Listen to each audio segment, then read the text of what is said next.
আমি আজ আপনাদের পাঠ করে শোনাব আমার আপনার সকলেরই ভীষণ প্রিয় দুইজন অভিনেতাকে নিয়ে কিছু অজানা কথা।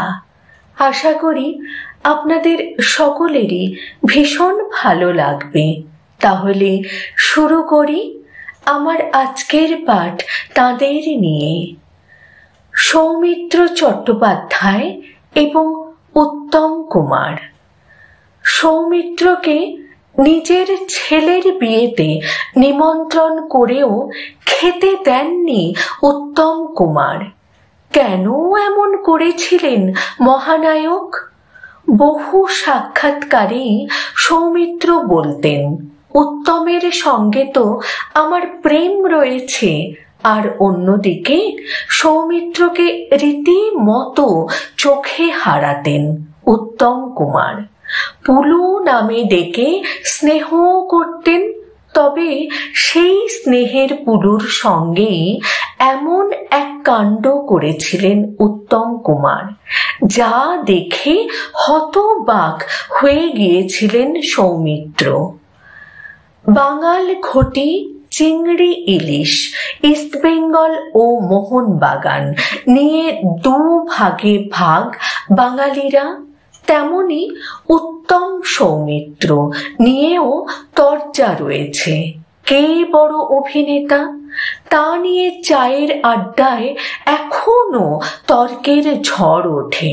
কিন্তু সিনে প্রেমী মানুষদের মধ্যে এমন লড়াই চললেও উত্তম ও সৌমিত্রের মধ্যে ছিল এক গভীর বন্ধুত্ব। বহু সাক্ষাৎকারেই সৌমিত্র বলতেন, উত্তমের সঙ্গে তো আমার প্রেম রয়েছে। আর অন্যদিকে সৌমিত্রকে রীতিমতো চোখে হারাতেন উত্তম কুমার। পুলু নামে ডেকে স্নেহ করতেন।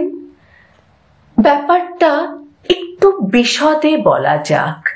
দক্ষিণ কলকাতার ম্যান্ডেভিলা গার্ডেন্সে বসেছিল উত্তম কুমারের ছেলে গৌতমের বিয়ের আসর।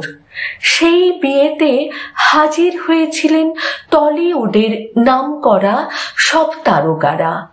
মহানায়কের ছেলের বিয়ে বলে কথা। আয়োজন ছিল দেখার মতো। সেই বিয়ের অনুষ্ঠানে নিমন্ত্রিত ছিলেন উত্তমের স্নেহের পুলু অর্থাৎ সৌমিত্র চট্টোপাধ্যায়ও। সৌমিত্র বিয়ে বাড়িতে পা রাখতেই ঘটল সেই ঘটনা।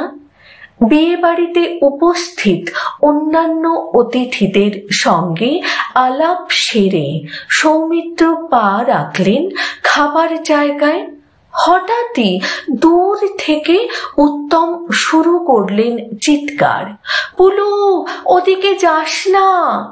উত্তমের গলা শুনে তো সৌমিত্র রীতিমতো চমকে গেলেন।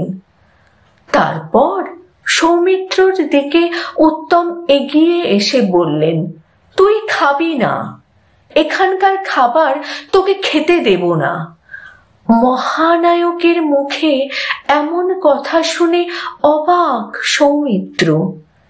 কিছু বুঝতে না পেরে খাবার জায়গা থেকে সরে এলেন। ঠিক তখনই উত্তম বললেন, তোর গ্যাস্ট্রিকের সমস্যা না? এসব তেল মশলা খেলে শরীর খারাপ হবে, তাই এসব তোকে দেওয়া যাবে না। ঠিক তারপরেই উত্তম কুমার তাঁর স্ত্রী গৌরী দেবীকে বললেন, পুলুর জন্যে মিষ্টি দই নিয়ে আসো তো, পুলু ওগুলোই খাবে। সেদিন সৌমিত্র উত্তমের এমন কেয়ারিং রূপ দেখে সত্যি আপ্লুত হয়েছিলেন।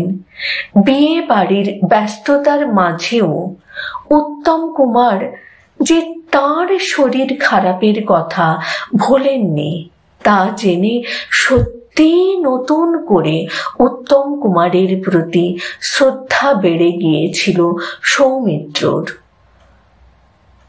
তথ্যসূত্র আমার দাদা উত্তম, তরুণ কুমার। অসংখ্য ধন্যবাদ জানাই যিনি এই লেখনী সোশ্যাল মিডিয়ায় পোস্ট করেছেন।